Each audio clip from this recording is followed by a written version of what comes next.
Hello and welcome. Today we're working on the BA2 Plus tutorial. We're working on the net present value and the internal rate of return, or the NPV and IRR. Hey, if you're new, my name is Jeff from Finally Learn. I teach a lot of financial literacy skills, accounting, finance, so on. So please like, please comment, please subscribe, and let's get started. So get your calculator. Now, net present value is the idea we're going to compare today's cost in cash versus the cost, all the cash flow in the future, and we're going to discount those future cash flows, and so we'll make a comparison. If we spend $100,000 and the present value of all the cash flow that comes back is $105,000, then we say, hey, that's a positive net present value. The net is subtracting out the initial cost, and we accept if it's positive and we reject if that number is negative. So we're comparing the cost today versus all the discounted future cash flows, and the interest rate we select, that discount rate or the required rate, the NPV is very sensitive to that. So we'll show you how this works, and we'll do this on the calculator. The internal rate of return is a similar concept. It's just the rate of return based on the actual cash flows. So we don't need to figure out what a discount rate would be or required rate. We're going to just plug in the cash flows, and we can solve for the internal rate of return. We would accept if the internal rate of return is greater than the required rate. Let's say we require a 10% rate. The internal rate of return comes out to be 12%. We're happy with the 12%. It's better than our standard of 10. So therefore we would accept. We reject if it's less than what our required rate would be. Now the linkage in the two is the internal rate of return is the discount rate that makes net present value zero. We'll show you how this works in just a second. Now there's two basic ways to calculate the internal rate of return and the net present value. Excel is a great way. I've got videos. I'll link to some of those videos. You can see how to do it in Excel. In fact, I'm doing my my correct answer in Excel to check my work, and I'm going to show you how to do it on the calculator. But if you're going to take the CFA exam, or you're going to take an exam at the university, then you're going to need a financial calculator likely. And the BA2 Plus is the most common and most popular financial calculator. So let's get into a problem here. A company is evaluating a capital project. Now, this whole area is called capital budgeting. Sometimes they'll say, hey, what do you know about capital budgeting? And two of the best methods are the NPV and IRR. There's other methods. I've got videos on capital budgeting. But this project cost is $200,000, and the net cash flows for years 1 through 5 will be given here. And it asks us to calculate the net present value, the NPV, and the IRR if the required rate is 11%. Now I've set this up on Excel so we get a correct answer. So let's plug in what we know. So we require our discount rate is 11%, our required rate, our hurdle rate, all that means the same thing. Now the net cash flow for year 0 is going to be a negative $200,000. Now, if that's all we had, then the net present value is negative $200,000. Easy. You can see it's going to calculate this as we drop in the numbers. Year 1, it's going to be $80,000. Year 2, $70,000. Year 3, $60,000. Year 4 is $50,000, and year 5 is $20,000.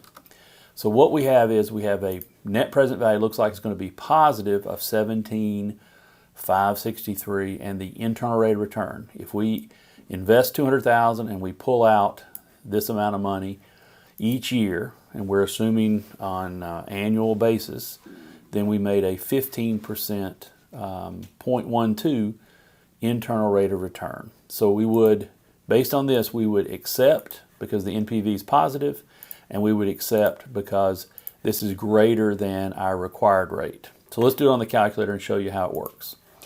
So here's my calculator. Here's the BA2 Plus. So what we want to do is we want to start with the cash flow. So right beside the second, you see cash flow right here, CF, cash flow. So it says, what's cash flow period 0? Where we're going to put in the $200,000 as a negative number and hit enter. Now to make everything stick, we're in a menu, you need to hit enter. And let's go down. and it says cash flow period 1. Well, that's 80,000. So 80,000, enter, and then down. Now it has frequency F. Now how many times do we have that 80,000? Well, just one time. So I typically don't use this. I just enter the numbers. A lot of times if you're using the calculator, the problem is 5 years or 8 years or maybe 10 years, and that's kind of the limit. So you don't have a lot to enter. Obviously, Excel is easy because you can do a whole range of things, but the calculator is super helpful. So the frequency will just be 1. Cash flow year 2 is 70,000. And I'm going to hit enter, and then down arrow down to cash flow 3, that's 60,000. I need to enter and down arrow a couple of times. Cash flow 4 is 50,000. Enter and then down arrow a couple of times. Cash flow 5 is 20,000. Enter, down arrow. Now, what we can do is just go down arrow, and let's make sure we've entered it correctly. 200,000 is a negative, cash flow 0, then 80,000, then 70,000, and then 60,000 is cash flow year 3. 50,000 is cash flow year 4, and then 20,000, and there's nothing then in cash flow 6. So we've set up our cash flow using the cash flow menu. Now, let's calculate NPV. Right next to it, NPV. And it says, hey, what is your required rate? What's your interest rate, your discount rate, your hurdle rate? All that means the same thing. So 11%, and we're enter, and then down arrow. NPV is 0? No. Remember, we have to compute. And it reminds you here, compute, compute, and it's 17,562, 563 in whole dollars, or $2.70 if you prefer that.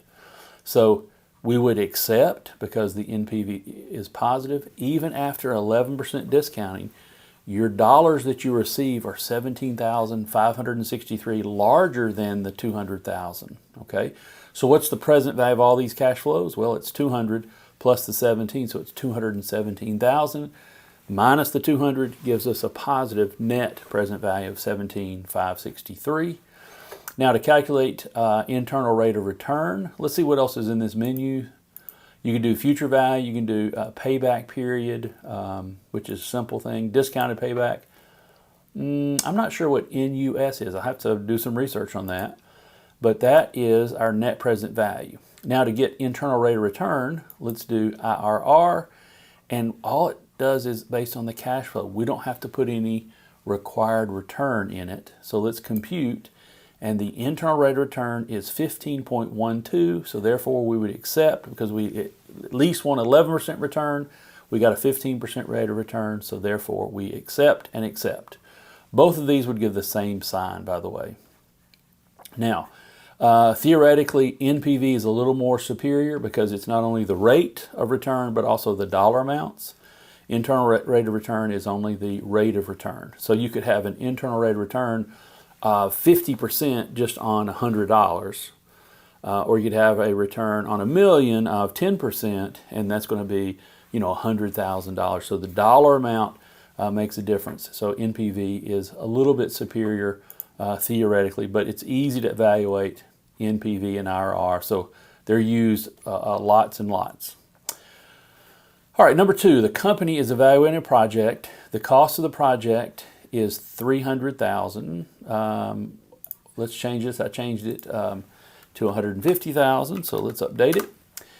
The net cash flows are as follows, and I've just put in $41,000 every year. What is the NPV and IRR if the required rate or the discount rate is 12%? Okay, so I think I've already calculated. I think this is going to be correct. So therefore, let's do it on the calculator. Now, one thing you want to do when you're in the cash flow menu, let's do second and clear work. And that way we know there's nothing in there. We could have had a 7-year problem. Now we're doing a 5-year problem. Well, there's now extra cash flows in there that we don't want. So let's just plug in everything fresh. So we have cash flow. Cash flow period 0 is $150,000.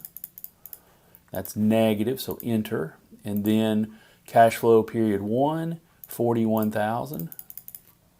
Whoops, $41,000. I got too many zeros. The arrow to the right is kind of the backspace. So I'm going to hit enter. Then let's try this. I almost never try this, so let's check our work since I have the answer. What's the frequency of this 41,000? Well, it's 5. So let's do 5, enter, and then down. So we have, we don't have to enter all 5 if they're the same cash flows. Now let's make sure it works.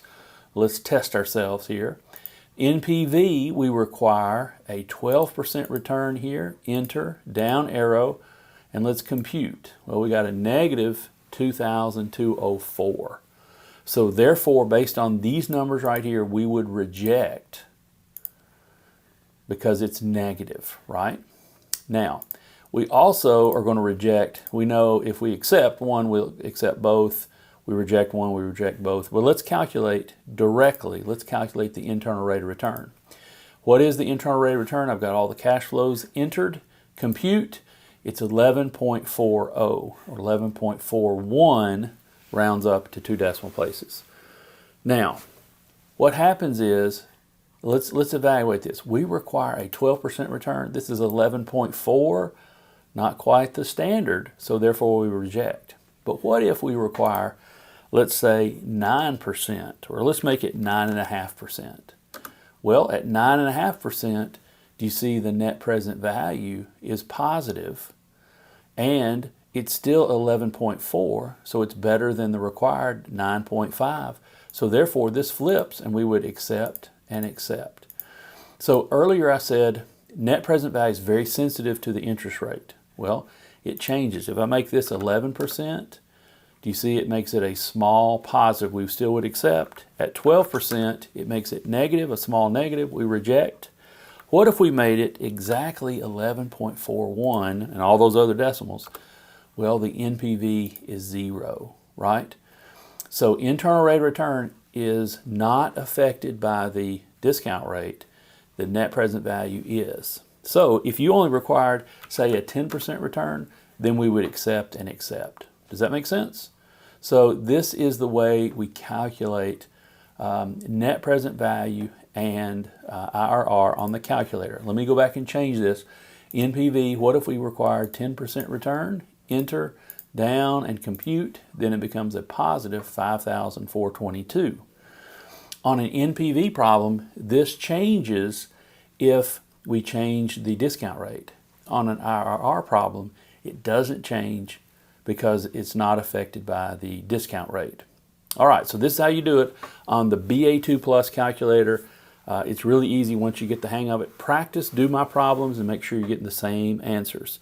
Have got a lot of videos on the BA2 Plus, a lot of videos on capital budgeting, net present value, internal rate of return, all sorts of accounting and finance. So please like, please subscribe, and put your questions down below, and we'll see you on the next video.